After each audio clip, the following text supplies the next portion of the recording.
லோகேஷ் கனகராஜ் அவரோட டீசர் பார்த்தீங்களா sir? DC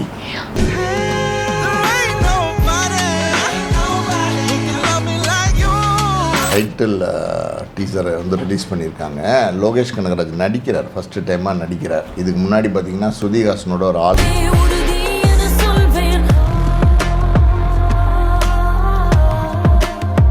அந்த ஆல்பமே நல்லா ஹிட் ஆச்சு, பயங்கரமாக ஹிட் ஆச்சு. பொதுவாக பார்த்தீங்கன்னா மற்ற இன்றைக்கி இருக்கிற டேரக்டர்ஸ்ட்டை நான் லோகேஷ் கனகராஜ் கொஞ்சம் டிஃப்ரென்ஷியேட் பண்ணி பார்க்குறேன். எப்படின்னா அவர் நீங்கள் எங்கே வேணால் பாருங்களேன், இந்த ஒரு 4 பட்டன் 3 பட்டன் திறந்து விட்டுருப்பார். அவர் வந்து ஒரு இயக்குனராக அறிமுகமான படங்கள், அதாவது மாநகரத்துலேருந்து, கைதியிலேருந்து, மாஸ்டர்லேருந்து, விக்ரம்லேருந்து, லியோலேருந்து, கூலி வரைக்கும் பார்த்திங்கன்னா எல்லாமே ஒரு பெரிய ஸ்டார்ஸோடு பண்ணியிருக்காரு. இப்போ இந்த டேரக்டர்ஸ் வந்து நடிக்கணும்னு ஆசைப்படுறது இப்போ ட்ரெண்டாக போச்சு. அவர் வந்து கோமாளி பண்ணதுக்கப்புறம் அவர் வந்து இமீடியட்டாக பார்த்தீங்கன்னா லவ் டுடே பண்ணார், டிராகன் பண்ணார், டியூட் பண்ணார். மூணுமே 100 crores, மூணுமே ஹேட்ரிக் ஹிட். இது எப்படி சாத்தியமாச்சு? எல்லாம் தெரியும் உன்னை பற்றி எனக்கு எல்லாம் தெரியும். இல்லை, அதுதான் அந்த ஜென்சி கிட்ஸ்னுடைய லவ்வை சொன்னார் பார்த்தீங்களா, அதை யாருமே சொல்லலை சினிமாவில். அதுதான் ஹிட் ஆச்சு. நம்ம பிரதீப் ரங்கநாதன் பற்றி பேசும்போது ஒரு விஷயத்தை நான் விட்டுட்டேன். அவருக்கு ரஜினி படத்தை டைரக்ட் பண்ணுற ஆஃபரும் வந்துச்சு, விஜய் பண்ணுற படத்தை டைரக்ட் பண்ணுற ஆஃபரும் வந்துச்சு. இல்லை, எனக்கு நடிக்கிறது தான் விருப்பம், நான் நடிக்க தான் வந்தேன், எனக்கு வேண்டாம் அப்படின்ட்டார். ரஜினி படத்துக்கு எப்படி ஒரு இன்ட்ரோ கொடுப்பாங்களோ அந்த மாதிரி அவர் நடந்து வர்றார். சார் தேவதாசன் சந்திரா எதை சார் குறிக்குது? ரஜினி அவர்கள் வச்சு, கமல் அவர்கள் வச்சு ஒரு படம் பேசுனீங்களே, அது ட்ராப்டா? ரஜினி கமல் படத்தில் வந்து லோகேஷ் இல்லை அன்னைக்கு இருந்த காதல் வந்து ஒரு அமர காதல்னு சொல்லுவாங்க. இன்றைக்கி அப்படியா இருக்குது, இன்றைக்கி அப்படி இல்லை. இன்றைக்கி என்ன காதல் அப்படிங்கிறது நம்ம கண்டுபிடிக்கவே முடியல, சொல்ல தெரியல, சொல்ல முடியல. புரியுதா உங்களுக்கு? அதனால் வந்து டேஸ்ட் எப்போவுமே மாறிக்கிட்டே இருக்கும். கேர்ள்ஸ் ஃபேன்ஸ் வந்து அவ்வளோ தூரம் வந்து பிரதீப் ரங்கநாதனை கொண்டாடுறாங்களே, நீங்கள் என்ன சொல்லுவீங்க? அன்னைக்கு கார்த்திக் மாதிரி ஸ்மார்ட்டாக இருக்கிறவங்க ஆளுங்களை தான் வந்து மக்கள் வந்து பெண்களுக்கு பிடிக்கும்னு சொல்லுவாங்க. அஜித் மாதிரி ஆளுங்களை தான் பெண்களுக்கு பிடிக்கும்னு சொல்லுவாங்க. இப்போ பிரதீப் மாதிரி ஆளுங்களை பிடிக்குது, என்ன சொல்வீங்க?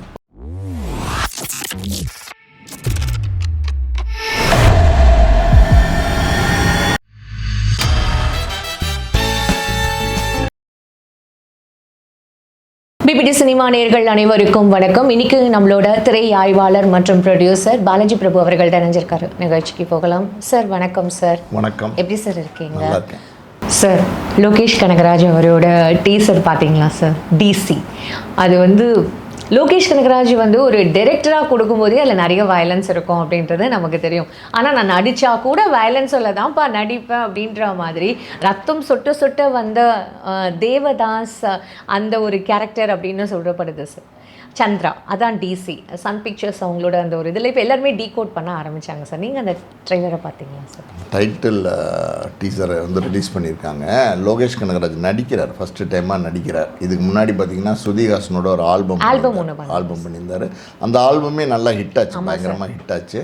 ஸோ ஒரு நடிகராக கூட லோகேஷ் கனகராஜ் நடிக்கலாம் போலையே அப்படின்னு நிறைய பேர் பேசினாங்க. அதிலே வந்து அவருடைய ரொமான்டிக்காக ரொம்ப நல்லா பண்ணியிருப்பார். அவருடைய ஹேரு ஸ்டைலு பொதுவாக பார்த்தீங்கன்னா மற்ற இன்றைக்கி இருக்கிற டேரக்டர்ஸ்ட்டை நான் லோகேஷ் கனகராஜ் கொஞ்சம் டிஃப்ரென்ஷியேட் பண்ணி பார்க்குறேன். எப்படின்னா அவர் நீங்கள் எங்கே வேணால் பாருங்களேன், இந்த ஒரு 4 பட்டன் 3 பட்டன் திறந்து விட்டுருப்பார்.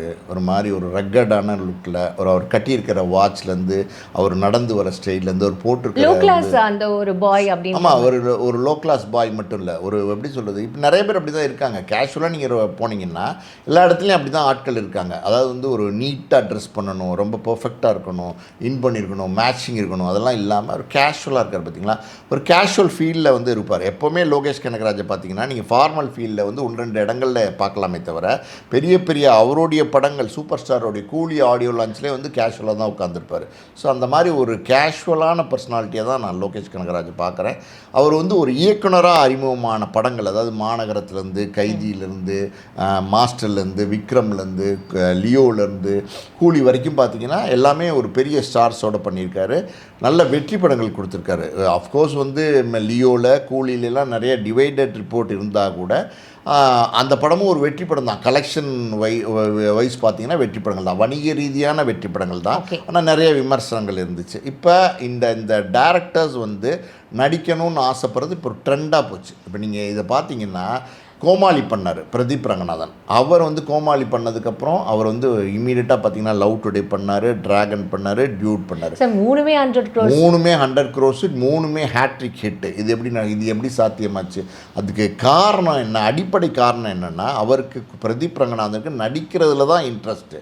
டைரக்ட் பண்ணுறதுங்கிறது எப்படின்னா ஒரு என்ட்ரி டிக்கெட்டு. நீங்கள் வந்து எடுத்தோடனே வந்து பிரதீப் ரங்கநாதன் வந்து லவ் டுடேயில் நடிச்சிருந்தார் அப்படின்னா, யார் இந்த பிரதீப் ரங்கநாதன் அப்படின்ற மாதிரி மக்களுக்கே தெரியாத ஒரு நாயகனாக இருக்கும்போது தியேட்டருக்குள்ளே நீங்கள் ஆடியன்ஸ் வந்திருக்க மாட்டாங்க. நீ கோமாளின்னு வந்து ஜெயம் ரவி வச்சுட்டு ஒரு பெரிய வெற்றி படத்தை கொடுத்ததுக்கப்புறம் அங்கே வந்து பிரதீப் ரங்கநாதன் யாருங்கிறத வந்து முத்திரை பதிச்சதுக்கப்புறம் மக்கள்கிட்ட போய் நீங்கள் வந்து ரீச் ஆனதுக்கப்புறம் நீங்கள் வந்து ஹீரோவாக நடிக்கும்போது ஆட்டோமேட்டிக்காக ஆடியன்ஸ் உள்ள வந்துடுறாங்க சார். வருவாங்களா? விஷயம் பிரதீப் ரங்கநாதன் வந்து 90s கிட்ஸை மட்டுமே வந்து கோமாளியிலேருந்து ஆரம்பிச்சிங்கன்னா லவ் டுடே அது வரைக்கும் அடுத்தடுத்து அந்த ஜென்ரேஷன் மட்டுமே நிறைய ஜென்சி கிட்ஸ் ஃபோக்கஸ் அவர்கிட்ட நிறைய அவரோட படங்களில் தொடர்ந்து ஜென்சி கிட்ஸை ஃபோக்கஸ் பண்ணி பண்ணுறாரு.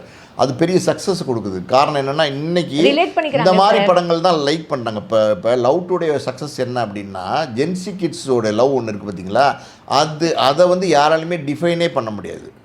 அது எப்படி பண்ணுறாங்க, என்ன பண்ணுறாங்க, திடீர்னு 2 நாள் லவ் பண்ணுறாங்க, 3ஆவது நாள் பிரேக்கப்புங்கிறாங்க. இந்த மாதிரிலாம் வந்து பார்க்கும்போது நான் ஒரு சம்பவம் உங்களுக்கு நினைவூட்ட விரும்புகிறேன். அதாவது வந்து பார்த்திங்கன்னா, ஒரு சின்ன பொண்ணு கிட்டத்தட்ட ஒரு எனக்கு தெரிஞ்ச ஸ்கூல் கோயிங்காக தான் இருப்பாங்கன்னு நினைக்கிறேன். 2 பேர் மேபி 15, 16 அப்படி இருக்கலாம், ஃப்ரெண்ட்ஸு. அவங்க வந்து ஒரு இடத்துல பார்த்தீங்கன்னா ஒரு எப்படி சொல்லுது, ஐஸ்கிரீம் பார்லரில் ஐஸ் சாப்பிட்டுட்டே பேசிகிட்டு இருக்காங்க. ஒரு பொண்ணு சொல்லுது, டேய் நான் வந்து பிரச்சனையாக இருக்குடா அந்த இவனோட அருணோட, எனக்கு ரொம்ப தொந்தரவுடா, எப்போ பார் என்னை வந்து இது பண்ணிக்கிட்டே இருக்கான்டா, மெசேஜ் பண்ணுறான், பேசுங்கிறான், தொந்தரவு பண்ணுறான்டா அப்படின்னு சொல்லுது அந்த பொண்ணு. இன்னும் அந்த கூட இருக்கிற ஃப்ரெண்டு சொல்லுது, அதான் மச்சான் நான் சொன்னேன்ல எப்படி பாய்ஸ் பேசுகிற மாதிரி, அதான் மச்சான் இதெல்லாம் வந்து எப்படின்னா அதெல்லாம் சும்மா ஜஸ்ட் லைக் தட் வச்சுக்கணும் மச்சான், ஜாலிக்கு வச்சுக்கணும் மச்சான், நீ வந்து சின்சியராக இன்டெப்த்தாக லவ்வெல்லாம் போகக்கூடாது மச்சான், அது அவ்வளோதான் மச்சான், அப்படி இருந்தேன்னா பிரச்சனை இல்லை மச்சான், என்ன பார் மச்சான் அப்படிங்குது.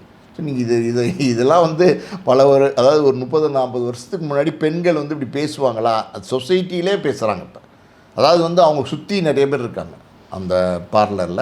ஸோ அதெல்லாம் அவங்க இப்போ கண்டுக்காமல் அவங்க கேஷுவலாக பேசிகிட்டு இருக்காங்க. அவங்களுடைய கேஷுவல் டாக் இதெல்லாம் பார்த்தீங்கன்னா இந்த ஜென்சி கிட்ஸ்னுடைய மனநிலை எப்படி இருக்குது, ரிலேட் பண்ணிக்க முடியுது சார். அவங்களோட இதை ஓகே ஆமாம் இல்லை கரெக்ட் இல்லை அப்படின்னு. ஏன்னா அந்த அம்மாக்களோட கேரக்டர், அந்த ராதிகா கூட ஏதாவது ஒன்று சரியாக போச்சுன்னா மொபைல் தான் ரீசன் அப்படின்னு சொல்லிட்டு அது வந்து உண்மையாகவே ரொம்ப வைரலாக போன ஒரு விஷயம் தானே சார். மேபி அது கூட ஹிட் ஆகிறதுக்கு இல்லை, அதுதான் அந்த ஜென்சி கிட்ஸ்னுடைய லவ்வை சொன்னார் பார்த்தீங்களா, அதை யாருமே சொல்லலை சினிமாவில், அதுதான் ஹிட் ஆச்சு.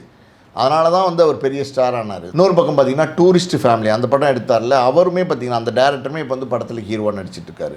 ஸோ இது வந்து என்ன தெரிய வருதுன்னா, ஒரு படத்தை வந்து கரெக்டாக வந்து ஷார்ப்பாக வந்து டேரக்டர் ஆகி அதை ஹிட்டு கொடுத்து அதை வந்து அவங்க பிரபலப்படுத்திக்கிட்டு அடுத்து அவங்க நடிகராக நடிக்கிறாங்க. நம்ம பிரதீப் ரங்கநாதன் பற்றி பேசும்போது ஒரு விஷயத்தை நான் விட்டுட்டேன். அவருக்கு ரஜினி படத்தை டைரக்ட் பண்ணுற ஆஃபரும் வந்துச்சு, விஜய் பண்ணுற படத்தை டைரக்ட் பண்ணுற ஆஃபரும் வந்துச்சு. ஆனால் அவருடைய எப்படி சொல்கிறது, அவர் ரொம்ப கிளியராக ரொம்ப கரெக்டாக மெயின்டைன் பண்ணுறாரு. இல்லை எனக்கு நடிக்கிறது தான் விருப்பம், நான் நடிக்க தான் வந்தேன், எனக்கு வேண்டாம் அப்படின்ட்டார். ஸோ யாராவது ரஜினி படத்தையும் விஜய் படத்தையும் வேணான்னு சொல்லுவாங்களா? அந்த ஒரு டைரக்ட் பண்ணுற ஒரு ஆப்பர்ச்சுனிட்டி கிடைச்சா அதை மிஸ் பண்ணுவாங்களா, ரெஃப்யூஸ் பண்ணுவாங்களா? ஆனால் அவர் வந்து வேண்டான்ட்டார். அப்போ நீங்கள் ஒரு விஷயத்தை தெளிவாக புரிஞ்சுக்கணும், அவருடைய என்ன மனசில் இருக்கோ, அவர் எதை நோக்கி வந்தாரோ அதில் வந்து ரொம்ப கிளியராக இருக்கார். I know my value, I know my way அப்படிங்கிற உங்களுக்கு என்னுடைய வழி இதுதான், நான் அந்த வழியில் போகிறேன், நடிக்கிறதுக்கு தான் நான் வந்தேன் அப்படிங்கிறத அழுத்தம் திருத்தமாக சொல்கிறார். ஸோ ஒரு ஆர்டிஸ்ட்டாக இன்றைக்கி சக்ஸஸ்ஃபுல்லாக இருக்கார். அந்த மாதிரி பார்த்திங்கன்னா லோகேஷ் கனகராஜ் நிறைய வெற்றி படங்கள் கொடுத்தாரு. ரஜினியோட, கமலோட, விஜயோடலாம் ஒர்க் பண்ண ஒரு ஸ்டார் அந்தஸ்து உள்ள ஒரு டேரக்டர். அவரை பார்க்குறதுக்குமே நல்லா இருக்கார். நிறைய பேர் காமனாக பப்ளிக்கில் பார்க்கும்போது என்ன சொல்கிறாங்க, லோகேஷ் கனகராஜ் கூட நடிக்கலாம் போலையே அப்படின்னும் போது லோகேஷும் இப்போ நடிக்க வந்துட்டார். லோகேஷ் நடிக்கிற படத்துலையாவது வயலன்ஸ் இல்லாமல் இருக்குமா அப்படின்னா, அவர் டைரக்ட் பண்ணுற படத்தில் எல்லாமே வயலன்ஸ் தான். ஆரம்பத்தில் 1-2 படங்கள் வயலன்ஸ் இல்லாமல் பண்ணார், அதுக்கப்புறம் ஃபுல்லாகவே வயலன்ஸில் இறங்கிட்டார். ஸோ இந்த நீங்கள் வந்து டைட்டில் டீசர் டிசியோடது பார்த்தீங்கன்னா அதுலேயும் பார்த்தீங்கன்னா முகத்தெலாம் ரத்தம் இருக்கிற மாதிரி இருக்குது, ஒரு ரெட்டிஷாக இருக்குது, அவர் நடந்து வர ஸ்டைலு ரஜினி படத்துக்கு எப்படி ஒரு இன்ட்ரோ கொடுப்பாங்களோ அந்த மாதிரி அவர் நடந்து வர்றார். சார் தேவதாசன் சந்திரா எதை சார் குறிக்குது? இல்லை அதுதான்மா நான் சொல்கிறேன்ல, இந்த காதல் இன்றைக்கி வந்துமா ஒரு விஷயம் இன்றைக்கி இருக்கிற சாதாரணமான காதலர்களை பற்றி சொன்னீங்கன்னா அது வந்து இன்றைக்கி ஒர்க் அவுட் ஆகாது. இன்றைக்கி ரேராக ஏதாவது ஒரு புது கண்டென்ட்டை ஒரு இது வரைக்கும் சொல்லாத ஒரு கண்டென்ட்டை இன்றைக்கி வந்து மக்கள் வந்து விரும்புகிற கண்டென்ட்டை சொன்னீங்கன்னா சக்ஸஸ் ஆகும். அதுக்கு நம்ம உதாரணமாக சொல்லணும் அப்படின்னா டியூட் படத்தோட கண்டென்ட் இருக்குது பார்த்தீங்களா, அது நிறைய விமர்சனமாச்சு. அந்த கதை வந்து கதையா கலாச்சார சீரழிவு அப்படின்லாம் நிறைய பேர் பேசினாங்க. ஆனால் அது 100 கோடி தாண்டிடுச்சு, பெரிய லெவலில் வந்து சக்ஸஸ்ஃபுல்லாக இன்றைக்கும் ஓடிட்டுருக்கு. மக்கள் அந்த படத்தை விரும்பி பார்க்குறாங்க, மக்கள் கொண்டாடுறாங்க. அப்போனா என்ன அர்த்தம்? அப்போ அந்த படத்தை மக்கள் விரும்புகிறாங்க, மக்கள் பார்க்க விரும்புகிறாங்க. ஸோ மக்கள் என்ன விரும்புகிறாங்களோ அந்த படத்தை கொடுத்தீங்கன்னா தான் நீங்கள் பிஸ்னஸாக மாற்ற முடியும், நீங்கள் சக்ஸஸ்ஃபுல்லாக வர முடியும். ஸோ அதே மாதிரி இப்போ வந்து லோகேஷ் கனகராஜை பொறுத்த வரைக்கும் பார்த்தீங்கன்னா இந்த படம் வந்து அவர் நடிக்கிற முதல் படமாக இருக்குது. அருண் மாதேஸ்வரன் டைரக்ட் பண்ணுறார். அருண் மாதேஸ்வரன் வந்து பார்த்தீங்கன்னா கேப்டன் மில்லன், அப்புறம் வந்து பார்த்தீங்கன்னா சாணி காகிதம், இதெல்லாம் வந்து ஏற்கனவே டைரக்ட் பண்ணி ப்ரூவ் பண்ண ஒரு டேரக்டராக இருக்கார். ஸோ நிச்சயமாக அவர் சொன்ன கதை பிடிச்சதுனால தான் லோகேஷ் வந்து அதில் நடிக்க ஒத்துருக்காரு. ஸோ ஒரு ஹீரோவாக சக்ஸஸ் ஆகணுங்கிற எண்ணம் வந்து லோகேஷ்க்கு வந்துருச்சு. ஸோ இப்போ அவர் ஹீரோவாக அந்த படத்தில் சக்ஸஸ் ஆகிட்டார் அப்படின்னா தொடர்ந்து ஒரு டேரக்டராக பண்ணுவாரா அப்படிங்கிறது கூட கேள்வியாக இருக்கலாம். சார் நீங்கள் சொல்கிற இந்த பாயிண்ட் எவ்வளோ வேலிட் அப்படின்னா, இப்போ எல்லாருமே என்ன கேட்க ஆரம்பிச்சிட்டாங்கன்னா, அப்போ கைதி 2 ட்ராப்டா, LCU ட்ராப்டா, அப்புறம் வந்து நீங்கள் அடுத்து வந்து ரஜினி அவர்கள் வச்சு கமல் அவர்கள் வச்சு ஒரு படம் பேசுனீங்களே அது ட்ராப்டா அப்படின்னு சொல்லிட்டு இப்போ எல்லாருமே அதை கேட்கவே ஆரம்பிச்சிட்டாங்களே சார். அதை பற்றி ஒரு டிஸ்கஷனே போயிட்டுருக்கு சார். ரஜினி கமல் படத்தில் வந்து லோகேஷ் இல்லை, அதுலேருந்து அவர் நீக்கப்பட்டார்னு சொல்லலாம். இல்லைன்னா ஆல்ரெடி கமிட் பண்ணுறதுக்கு முன்னாடி அவர் வந்து ரஜினி வந்து ரெஃப்யூஸ் பண்ணிட்டார் லோகேஷ் டைரக்ஷன். ஆமாம், ரஜினி கமல் இருக்கிற படத்தை கூலிக்கு முன்னாடி லோகேஷ் தான் பண்ண போகிறான்னு பேசினாங்க. கூலியினுடைய டிவைடடான ரிப்போர்ட்டு, கூலி ஒரு பெரிய வெற்றி படம்னு சொல்ல முடியாது, நான் சொன்ன மாதிரி வணிக ரீதியாக வெற்றி படம். ஆனால் பார்த்தீங்கன்னா நிறைய எப்படி சொல்கிறது, மக்கள் விமர்சனம் பண்ணாங்க அந்த படத்தை பற்றி. ஸோ அதனால் இதெல்லாம் ரஜினி வாட்ச் பண்ணிவிட்டு மறுபடியும் வந்து லோகேஷோடு சேர்ந்து நடிக்கிறது ரஜினி விரும்பலை. ரஜினி வந்து அந்த அந்த கமல்கிட்ட சொல்லிட்டார், நம்ம இல்லை வேறு டேரக்டர் பார்க்கலான்னு. இப்போ அந்த படத்தை பண்ண போகிறது நெல்சன்னு சொல்கிறாங்க, இன்றைக்கி நெல்சன்னு சொல்கிறாங்க. ஜெயிலர் 2 வந்து அதனுடைய வெற்றி தோல்வியை வச்சு தான் அடுத்து நெல்சனும் அதை டைரக்ட் பண்ணுவாரான்னு சொல்ல முடியும். ஏன்னா வந்து ரஜினி படத்தை டைரக்ட் பண்ணுறது ரொம்ப காம்ப்ளிகேட்டடான விஷயம். ஒரு ப்ரொடியூசரா இது KS ரவிக்குமார் இல்லை வந்து பழைய ஒரு டிரெக்டர்ஸ் கிட்ட வந்து கொடுத்தா அது எப்படி சார் இருக்கும்? இல்லைம்மா, நீங்கள் ஒரு விஷயத்தை நீங்கள் ரொம்ப தெளிவாக புரிஞ்சுக்கணும். ஒவ்வொரு காலகட்டங்கள்லையும் பார்த்தீங்கன்னா ஒவ்வொரு டேலண்ட்ஸ் வருவாங்க. அது ஒரு 10 வருஷம், ஒரு டிகேட் இல்லைன்னா 2 டிகேட் வரைக்கும் ட்ராவல் பண்ணுவாங்க. அப்புறம் அவங்களுடைய ஃபேமு இப்போ எல்லாமே வந்து கொஞ்சம் கொஞ்சமாக குறைய ஆரம்பிக்கும். இது வந்து இயற்கை, இது வந்து நீங்கள் மாற்றவே முடியாது. அதாவது இப்போ நீங்கள் இதுக்கு உதாரணமாக சொல்லணும்னா சங்கர், மணிரத்னம், இவங்கெல்லாம் பார்த்தீங்கன்னா கிட்டத்தட்ட 20 வருஷத்துக்கு முன்னாடியே வந்து ரொம்ப பாப்புலரான ரொம்ப சூப்பர் ஹிட் படங்களை, மக்கள் விரும்பக்கூடிய படங்களை கொடுத்த மிகப்பெரிய இயக்குனர் சங்கர் மணிரத்னம். இன்றைக்கி சங்கர் மணிரத்னமுடைய டேஸ்ட்டு மக்களுக்கு பிடிக்குதா அப்படின்னா பிடிக்கல, கனெக்ட் ஆகலை. அன்னைக்கு கனெக்ட் ஆனாங்க, இன்றைக்கி கனெக்ட் ஆகலை. சங்கருடைய படங்கள் பார்த்தீங்கன்னா இந்தியன் 2, கேம் சேஞ்சர்லாம் பெரிய தோல்விப்படம் கிடையாது, பெரிய தோல்விப்படம், டிசாஸ்டர். அதே மாதிரி மணிரத்னத்தினுடைய தக் லைஃப்ங்கிறது வந்து பார்த்திங்கன்னா மிகப்பெரிய டிசாஸ்டர். கமல் இருக்கார், சிம்பு இருக்கார், திரிஷா இருக்காங்க, எல்லாமே இருந்தும் பெரிய டிசாஸ்டர். இது எப்படி நடந்துச்சு? ஸோ இது வந்து எப்படின்னா டேஸ்ட் மாறிக்கிட்டே எல்லாமே மாறி. சரி, அன்னைக்கு இருந்த காதலா இன்னைக்கு இருக்கு? இல்லை, அன்னைக்கு இருந்த காதல் வந்து ஒரு அமர காதல்னு சொல்லுவாங்க. இன்றைக்கி அப்படியா இருக்குது? இன்றைக்கி அப்படி இல்லை. இன்றைக்கி என்ன காதல் அப்படிங்கிறது நம்ம கண்டுபிடிக்கவே முடியல, சொல்ல தெரியல, இல்லை சொல்ல முடியல. புரியுதா உங்களுக்கு? அதனால் வந்து டேஸ்ட் எப்போவுமே மாறிக்கிட்டே இருக்குமா, டேஸ்ட் மாறிக்கிட்டே இருக்கும். ஸோ அந்த டேஸ்ட்டு சேஞ்ச் தான் வந்து மாற்றங்களுக்கு உட்படுது. இப்போ நீங்கள் KS ரவிக்குமாரோ வந்து சுரேஷ் கிருஷ்ணாவோ பாஷா மாதிரி படங்கள் கொடுத்த சுரேஷ் கிருஷ்ணா இன்றைக்கி எடுக்க முடியாதா, கொடுக்க முடியாதா? கிடையாது, டேஸ்ட் மாறுது. ரெண்டாவது வந்து பார்த்திங்கன்னா இன்றைக்கி ட்ரெண்டு மாறுது. ட்ரெண்டு இன்றைக்கி வந்து ரொம்ப வேறு ட்ரெண்டுக்கு போயிட்டுருக்கு. இன்னொரு பக்கம் பார்த்தீங்கன்னா டெக்னாலஜி வந்து டே டு டே அப்டேட் ஆகிட்டு. இப்போ நீங்கள் பேசிட்டே இருக்கும்போது ஏதாவது ஒரு புது டெக்னாலஜி வருது, புது கேமரா வருது, புது லைட் வருது, புது எக்யூப்மெண்ட்ஸ் வருது. ஸோ அதை பயன்படுத்துகிறாங்க இவங்க வந்து யங்ஸ்டர்ஸ் வந்து அதை பயன்படுத்துகிறாங்க, அதை கற்றுக்குறாங்க, அதை பயன்படுத்துகிறாங்க. இப்போ KS ரவிக்குமார் மாதிரி இயக்குநர்களால் இல்லை உடனே வந்து அதுக்கு வந்து அக்காமடேட் ஆகி கற்றுக்கிட்டு வந்து பண்ண முடியுமா அப்படின்னா கொஞ்சம் கஷ்டம்தான். ஸோ அதனால் டேஸ்ட் சேஞ்ச் ஆகிறதுனால தான் இது நடக்குது. டிசியில் முக்கியமான ஒரு சீன் அது பயங்கரமாக எல்லாருமே டீகோட் பண்ண ஆரம்பிச்சிட்டாங்க சார். அந்த ஹீரோயின் வந்து அவங்க வந்து ஒரு ப்ராஸ்டியூட்டாக, அதுவும் வந்து ஒரு காட்டக்கூடாத ஒரு விஷயத்தை இந்த மாதிரி வந்து அட்வர்டைஸ்மெண்ட்டில் காட்டுறதுக்கே யோசிப்பாங்கன்னா ஒரு படத்தோட டீசர் ட்ரெய்லரில் இந்த ஒரு விஷயத்தை காமிக்கிறதுன்றது இது என்ன மாதிரியான இதுக்கு ஒரு போல்டான ஒரு இதுதான். ஐயோ லோகேஷ் ரொம்ப தைரியம் தாயா உனக்கு அப்படின்ற மாதிரியான கமெண்ட்ஸ்லாம் வந்து வருதே சார். இதெல்லாம் வந்துமா இன்றைக்கி இதுதான் விரும்புகிறாங்க. நீங்கள் இதை காமிச்சிங்கன்னா தான் படம் வரும். இப்போ நம்ம டியூட்லேயே ஒரு காட்சி சொல்லலாம். பிரதீப் ரங்கநாதன் பார்த்திங்கன்னா ஒரு ஒரு பாடி ஸ்ப்ரே எடுத்து பேண்ட்டுக்குள்ளே அடிச்சுப்பார், ஜட்டிக்குள்ளே அடிச்சுப்பார். காட்சி ஒன்று இருக்குது பார்த்தீங்களா இல்லையா? ஸோ இதெல்லாம் வந்து வெளிப்படையாக காட்ட ஆரம்பிச்சிட்டாங்க. இப்போ மாறிக்கிட்டே இதில் என்ன இருக்குது அப்படின்னு, இதில் என்ன இருக்குது அப்படின்ற மாதிரி வந்து இது இப்போ எல்லாமே வந்து நார்மலைஸ் பண்ணிட்டாங்கம்மா. அது வந்து இனிமேல் வந்து நம்ம இதெல்லாம் டிபேட்டுக்கு எடுத்துக்கிறதே வந்து எப்படின்னா, என்னடா இவங்க டிபேட் எடுத்து பேசிட்டு இருக்காங்க, பூமராக இருப்பாங்க போல் 2 பேரும் அப்படின்னு நம்மளை விமர்சனம் பண்ண ஆரம்பிச்சிடுவாங்க. ஏன்னா வந்து இன்றைக்கி பார்த்தீங்கன்னா YouTube, social media, Twitter, Facebook இது எல்லாமே பார்த்தீங்கன்னா இன்றைக்கி வயசானவங்க, அதாவது வந்து 40+ பயன்படுத்துறதோட யங்ஸ்டர்ஸ் ரொம்ப ஜாஸ்தியாக பயன்படுத்துறாங்க. மோஸ்ட்டு யார் யூஸ் பண்ணுறாங்க அப்படின்னா யங்ஸ்டர்ஸ் யூஸ் பண்ணுறாங்க. 13, 14, 15, 16 யூஸ் பண்ணுறாங்க. அப்படி இருக்கும்போது நீங்கள் என்ன சொல்வீங்க? இது இனிமே வந்து இந்த மாற்றங்கள் இல்லைம்மா, மாற்றங்கள் அதுக்கேற்ற மாதிரி நம்ம மாறிக்கணுமா, இதுதான் உண்மை. நீங்கள் சொல்கிற பாயிண்ட் வந்து வேலிடாக இருந்தாலும் இல்லை சார், எது நார்மலைஸ் பண்ணணும்னு இருக்குல்ல சார், எல்லாத்தையுமே நார்மலைஸ் பண்ணிட்டு அது வந்து இந்த டைட்டில் டீசரை வச்சு மட்டுமே நம்ம அதை டிசைட் பண்ண முடியாதுமா. படத்தில் என்னவா காமிச்சிருக்காங்க, படம் என்னவா இருக்க போகுது, இதெல்லாம் யாருக்குமே தெரியாது. ஸோ படத்தில் இருக்கிற கண்டென்ட்டு படம் பார்த்ததுக்கப்புறம் தான் நம்ம டிசைட் பண்ண முடியும். இது வந்து எப்படின்னா ஒரு டீசர் அப்படின்னும் போது டைட்டில் டீசரை வந்து ஒரு அட்ராக்ஷனாக கொடுத்தா தான் நீங்கள் பார்ப்பீங்க. நீங்கள் வந்து ஒரு கலர்ஃபுல் பலூன்ஸை வந்து அப்படி பறக்க விட்டிங்கன்னா தான் உங்களுக்கு வந்து என்னடா அழகாக என்னமோ ரெட் கலர், ஆரஞ்சு கலர் பறக்குது நம்ம கண்ணுக்கு முன்னாடின்னு பார்ப்பீங்க. நீங்கள் வந்து சும்மா ஒரு துண்டை தூக்கி அப்படி போட்டு பாட்டிங்கன்னா யாரும் பார்க்க மாட்டாங்க சார். அந்த டல் லைட்டிங்கு, அப்புறம் வந்து இந்த மாதிரியான ஒரு பிளட் ஷெட்டு, அப்புறம் இந்த மாதிரி ஒரு ஆக்ட்ரஸ் அதுலேருந்து வெளில வர்றது, லோகேஷ் கனகராஜ் ஒரு டார்க் சைட்லேருந்து வெளில வர்றது, இதுதான் இப்போ வந்து ஒரு கலர்ஃபுல்லான ஒரு விஷயமா இப்போ இருக்கிற மக்கள் இல்லை இப்போ இருக்கிற யங்ஸ்டர்ஸ் என்ஜாய் பண்ணுவாங்க.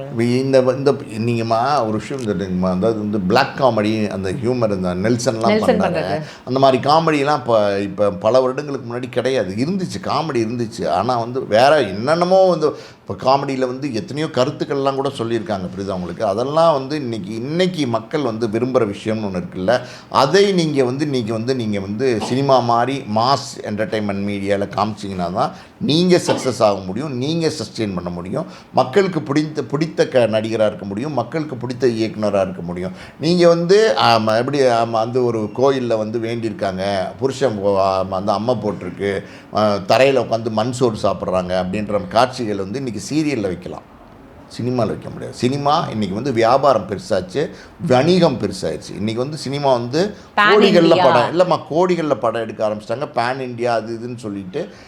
இன்றைக்கி ஒரு சினிமாவுக்கு தயாராகிற படம் காசெல்லாம் பார்த்திங்கன்னா 100 கோடி, 50 கோடி, 80 கோடி, 200 கோடி, 400 கோடி, 450 கோடி, இப்படி வந்து வணிகம் ரொம்ப பெருசானதுனால அந்த போட்ட முதலீடை நீங்கள் எடுக்கணும்னா அங்கே நீங்கள் ஏதாவது ஒரு மேஜிக் பண்ணணும், ஒரு ஜிம்மிக்கு ஒரு மேஜிக் பண்ணால் தான் நீங்கள் வந்து அதை வந்து அந்த போட்ட பணத்தை எடுக்க முடியும். Exactly what you said is correct. ஏன் தெரியுமா, ஒரு பக்கம் டீசர் இவங்க ரிலீஸ் பண்ணுற இதில் சமூக வலைதளத்தில் நேத்தி மகேஷ் பாபு வந்து இட்ஸ் ஆல்ரெடி நவம்பர் அப்படின்ற மாதிரி ராஜமௌலியை வந்து டேக் பண்ணியிருக்காரு.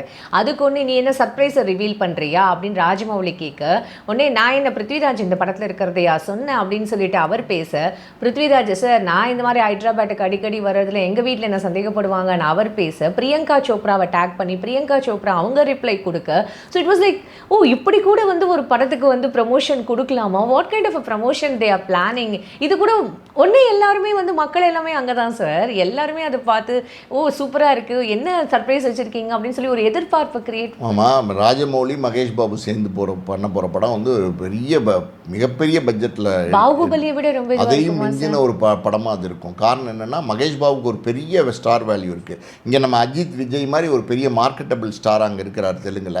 ராஜமௌலி இன்றைக்கி சொல்லவே வேண்டாம், ராஜமௌலி படம் எடுத்தாலே அது வந்து பெரிய அளவில் வியாபாரமாகும். ஏன் இப்போ வந்து பாகுபலி தி எப்பிக்னு ரிலீஸ் பண்ணியிருக்காங்க, பார்ட் 1 பார்ட் 2 இது பண்ணி, அதுவே கிட்டத்தட்ட பார்த்தீங்கன்னா அதுவே 400-500 கோடி 1000 கோடி கலெக்ட் பண்ணுங்கிறாங்க. அந்தளவுக்கு வந்து தியேட்டரில் க்ரௌட் இருக்காங்க. வேர்ல்டு வைட் பார்த்திங்கன்னா கிட்டத்தட்ட 8000 ஸ்க்ரீன்ஸ் ரிலீஸ் பண்ணியிருக்கா சொல்கிறாங்க. ஸோ அப்படி இருக்கும்போது ராஜமௌலி ஆல்ரெடி எடுத்த பாகுபலி 1 பாகுபலி 2 இதை மிக்ஸ் பண்ணி ஒரு அன்கட் வெர்ஷன் ஒன்று இருக்கும். அதாவது வந்து சில இதை வந்து பயன்படுத்தியிருக்க முடியாது அந்த படத்தில். ஸோ அதை வந்து எல்லாத்தையும் சேர்த்து ஒரு படமாக கொடுத்துருக்காங்க. அதுவே இன்றைக்கி இன்றைக்கி இவ்வளோ தூரம் ஓடுது அப்படின்னும்போது படத்தை ராஜமௌலி மாதிரி இயக்குனர்கள் எடுக்கிற படத்தை வந்து மக்கள் பார்க்கணுன்னு விரும்புகிறாங்க. அது ஒரு கேட்டகரி. அதாவது வந்து பாகுபலி மாதிரி டைப்பு, RRR மாதிரி படங்கள் கொடுக்குற ராஜமௌலி அவருடைய ஸ்டைல் வேறு, டியூடு மாதிரி அடுத்தடுத்து படங்கள், டிராகன் மாதிரி படங்கள் கொடுக்குற நம்ம பிரதீப் ரங்கநாதனோட ஸ்டைல் வேறு பேட்டர்ன் போயிடுச்சு. நீங்கள் ப்ரமோஷன் ஸ்ட்ராட்டஜிலேருந்து எவ்ரிதிங் ஹஸ் கான் டிஃப்ரெண்ட். இன்றைக்கி வந்து என்னென்னா, நீங்கள் ஒரு டீசரோ ட்ரைலரோ ஏதோ வந்து நீங்கள் வந்து இப்போ ரிலீஸ் பண்ண போகிறீங்க, இல்லை வந்து ஃபஸ்ட் சிங்கிள் விட போகிறீங்க அப்படின்னா நீங்கள் எதில் வந்து நீங்கள் அட்வர்டைஸ்மெண்ட் பண்ணுறீங்க? அன்றைக்கி வந்து டிவியில் சொன்னாங்க, ரேடியோவில் சொன்னாங்க, நியூஸ் பேப்பர்ஸில் சொன்னாங்க. இன்றைக்கி அதெல்லாம் இல்லையே. இன்றைக்கி எல்லாமே பார்த்திங்கன்னா டிஜிட்டல் ஊடகமாக மாறி டேரெக்டாக மக்கள்கிட்டயே பேச. ஆமாம், அது எல்லாமே மாறிடுச்சு. இல்லை இப்போ ஒரு புது இப்போ வந்து எப்படி சொல்லுது, 8/1 ஒரு படத்தினுடைய இப்போ ஃபஸ்ட் சிங்கிள் வருது அப்படின்னா ஆல்ரெடி வந்து சோஷியல் மீடியாவில் தான் அதை வந்து சொல்கிறாங்க, அதுதான் ப்ரொமோட் பண்ணுறாங்க, மக்கள் பார்க்குறாங்க. ட்விட் போட்டிங்கனாலே போதும். நீங்கள் ஒரு பெரிய நடிகர் ஒரு ட்விட் போட்டால் அப்படிங்கிறதுக்குள்ளே அந்த ட்விட் வந்து வைரல் ஆயிரும். அப்படி தான் இருக்குது இன்றைக்கி. இப்படி உங்களுக்கு. அப்படி இருக்கும்போது இந்த மாதிரியான ப்ரொமோஷன்ஸை வந்து இன்றைக்கி நான் தான் சொல்கிறேன்லம்மா, இன்றைக்கி வந்து இந்த ஜென்சி கிட்ஸு, இந்த 2K கிட்ஸு, இந்த யங்கர் ஜென்ரேஷன்ஸ் இருக்காங்கள்ல, அவங்கள ஃபோக்கஸ் பண்ணி அவங்கள டார்கெட் பண்ணி தான் நீங்கள் படங்களே எடுக்கிறாங்க. ஸோ அப்படியே அவங்கள ஃபோக்கஸ் பண்ணி அவங்கள டார்கெட் பண்ணி எடுக்கிற படங்களுக்கு ப்ரொமோஷன்ஸும் அதே மாதிரி லேட்டஸ்ட்டாக பண்ணணும்னு விரும்புகிறாங்க. இப்போ ராஜமௌலி, மகேஷ் பாபு இவங்க வந்து எல்லோரும் பார்த்திங்கன்னா லேட்டஸ்ட்டாக என்ன கொடுத்தா, எப்படி கொடுத்தா ஆடியன்ஸ் வந்து அதை பேசுவாங்க, இது எப்படி பேச்சு பொருளாக மாற்றலாம், ஆடியன்ஸ் வந்து இந்த படம் ஒன்று இருக்குங்கிறத எப்படி ப்ரொமோட் பண்ணலாம் அப்படின்னா நிறையா ஸ்ட்ராட்டஜி இப்போ ஃபாலோ பண்ண ஆரம்பிச்சிட்டாங்க. அதில் ஒரு ஸ்ட்ராட்டஜி தான் இது. இப்போ நீங்கள் அந்த இப்போ பிரதீப் ரங்கநாதன் வந்து பார்த்திங்கன்னா ஹைதராபாத்லேருந்து எல்லா இடத்துலையும் இந்த ப்ரொமோஷன்ஸில் வந்து டான்ஸ் எல்லாம் ஆடினார். அவர் கூட ஆடினாங்க, மமிதா பைஜா ஆடினாங்க, அந்த டீம் ஆடினாங்க, எல்லோரும் ஆடினாங்க. அப்போ அது கூட நிறைய விமர்சனங்கள் இருந்துச்சு. ஒரு பக்கம் பார்த்திங்கன்னா இன்னும் இது வந்து கிரிஞ்சாக இருக்குது, பூமராக இருக்குது அப்படி இப்படின்னு ஒரு பக்கம் சொன்னாங்க. இன்னொரு பக்கம் ஐயோ ட்ரெண்டாக இருக்குது, சூப்பராக இருக்குது, ஐயோ தலை எப்படி ஆடுறான் பாரு, ஒன்றுமே கிடையாது, இப்படி இருக்காரு உடம்பு, அவர் ஆடாரு, ரசிக்கிறாங்க. நீங்கள் என்ன செய்வீங்க? மக்களுக்கு பிடிச்சிருக்குமா? மக்களுக்கு பிடிச்சிருக்கு. பிரதீப் ரங்கநாதனே நம்ம எடுத்துப்போமே, இன்றைக்கி பிரதீப் ரங்கநாதன் வந்து ஒரு ஹீரோ மெட்டீரியலா அப்படின்னு நிறைய பேர் கேள்வி கேட்குறாங்க. ஹைதராபாத்தில் கூட ஒரு ஊடகவியாளர் கூட வந்து பிரதீப் ரங்கநாதன் நீ ஹீரோவா, ஹீரோ மெட்டீரியலான்னு கேட்டிருக்காங்க. ஆனால் நீங்கள் ஒரு விஷயம் தெரிஞ்சுங்க, மக்கள் யார் லைக் பண்ணுறாங்களோ, மக்கள் யாரை கொண்டாடுறாங்களோ அவன் தான் ஹீரோ. பிரதீப் ரங்கநாதன் நீங்கள் ஆளை பாருங்கள், அவர் ஃபேராக, லுக்காக, குட் லுக்கிங்காக, ரொம்ப ஸ்மார்ட்டாக, பார்த்தா பிடிக்கிற மாதிரி ஒரு ஆளாக இருக்காரா? கிடையாது. சாதாரணமாக ஒரு முடி என்னமோ விட்டுருக்காரு, அவர் போடுற லூஸ் பேண்ட்டு, லூஸ் ஷர்ட்டு எல்லாமே வந்து வேறு மாதிரி இருக்குது. ஆனால் அவரை பிடிக்குதே, மக்களுக்கு பிடிக்குது. நீங்கள் என்ன செய்வீங்க? மக்கள் வந்து அவரை ஹீரோவாக ஒத்துக்கிட்டாங்களே, மக்கள் வந்து பிரதீப் ரங்கநாதனை கொண்டாடுறாங்களே, கேர்ள்ஸ் ஃபேன்ஸ் வந்து அவ்வளோ தூரம் வந்து பிரதீப் ரங்கநாதனை கொண்டாடுறாங்களே, நீங்கள் என்ன சொல்லுவீங்க? அன்னைக்கு கார்த்திக் மாதிரி ஸ்மார்ட்டாக இருக்கிறவங்க ஆளுங்களை தான் வந்து மக்கள் வந்து பெண்களுக்கு பிடிக்கும்னு சொல்லுவாங்க, அஜித் மாதிரி ஆளுங்களை தான் பெண்களுக்கு பிடிக்கும்னு சொல்லுவாங்க. இப்போ பிரதீப் மாதிரி ஆளுங்களை பிடிக்குது, என்ன சொல்வீங்க? ஒரு ப்ரொடியூசராக இல்லை, இந்த மாதிரியான ஒரு டைரக்டர் நமக்கு கிடைக்கலையே நீங்கள் மிஸ் பண்ணியிருக்கு ஃபீல் பண்ணுறீங்களா சார்? ஆமாம், இந்த மாதிரி டேரக்டர் கிடைக்கல அப்படின்னா இப்போ இவங்க இருக்காங்கம்மா, இன்னும் ஒரு 20 வருஷம் கழித்து பார்த்தீங்கன்னா, இன்னும் ஒரு 40 வருஷம் தாண்டி பார்த்தீங்கன்னா வேறு மாதிரி போயிடும், வேறு ஜென்ரேஷன் ஆயிரும். இவங்க எல்லாம் இவங்கெல்லாம் வந்து டோட்டலாக போயிடுவாங்க. இது வந்து எப்படின்னா, இது வருத்தப்படுறதுக்குலாம் ஒன்றும் இல்லை. நம்ம எடுத்த காலகட்டங்களில் எடுத்த படங்கள், அந்த நேரத்தில் இருந்த இயக்குனர்கள் அந்தந்த காலகட்டங்களில் அவங்க வெற்றி படங்கள் கொடுத்தாங்க. சார் நான் அப்படின்னு சொல்லிட்டு ராஜமௌலி கொடுத்த அந்த வச்சு ஒரு படம், அப்புறம் பாகுபலி மாதிரியான ஒரு ஃபீஸ்ட் தானே சார் பாகுபலி படம். அது வந்து நம்ம அது சான்ஸே இல்லை சார். எப்போதுமே ஒரு பார்ட் 1 வந்ததுன்னா பார்ட் 2 ஹிட் ஆகாது அப்படின்னு சொல்லுவாங்க. ஆனால் பார்ட் 1லேயே ஒரு ட்விஸ்ட்டை வச்சு அதை வச்சே ஒரு 1 இயர் ஓட்டினதெல்லாம் அது சான்ஸே இல்லை சார். பார்ட் 1 வந்தால் பார்ட் 2 ஹிட் ஆகாதுங்கிறதெல்லாம் அப்போ பார்ட் 1 வந்தால் பார்ட் 2 ஹிட் ஆகும். அதுக்கு உதாரணம் வந்து பாகுபலி, KGF, காந்தாரா, புஷ்பா சொல்லிக்கிட்டே போகலாம். புஷ்பா 2 கூட ஓடலையே சார். ஏன் புஷ்பா 2 ஓடலையா? 2000 கோடி கலெக்ட் பண்ணியிருக்குமா? என்ன சொல்கிறீங்க நீங்கள்? 2000 crores கலெக்ட் பண்ணி. பட் அந்த அளவுக்கு அது வந்து புஷ்பா 2 வந்து ஹிட் ஆகலை அப்படின்னு. பெரிய ஹிட்டுமா, மேசிவ் ஹிட்டு புஷ்பா 2.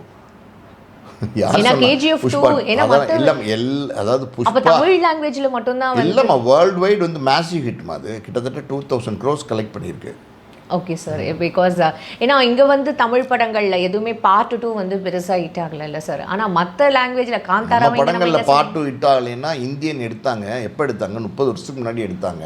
இப்போ வந்து திருப்பி 30 வருஷம் கழித்து லஞ்சம், ஊழல், லஞ்சம் வாங்கின கொள்ளுவேன், ஊழல் பண்ணுறவனை கொள்ளுவேன்னு சொன்னீங்கன்னா இப்போ யாராவது ஒத்துப்பாங்களா? எத்தனை வருஷத்துக்கு முன்னாடி எடுத்த படத்தை கொண்டு வந்து பார்ட் 2 எடுக்கிறீங்க? இந்தியன் 2 எப்படி ஓடும்? காந்தாரா இங்கே எப்படி கொண்டாடணும் இல்லை சார்? எல்லாம் ஒரு விஷயம் தெரிஞ்சுக்கங்கம்மா, ஒரு படம் மக்களோட கனெக்ட் ஆயிடுச்சு, மக்களுக்கு பிடிச்சிருச்சுன்னா உங்களுக்கு லாங்குவேஜே கிடையாது. No barrier. பேரியர்ஸை உடைச்சிட்டு லாங்குவேஜே கிடையாதுன்னு அவங்க வந்து படத்தை கொண்டாட ஆரம்பிச்சிருவாங்க.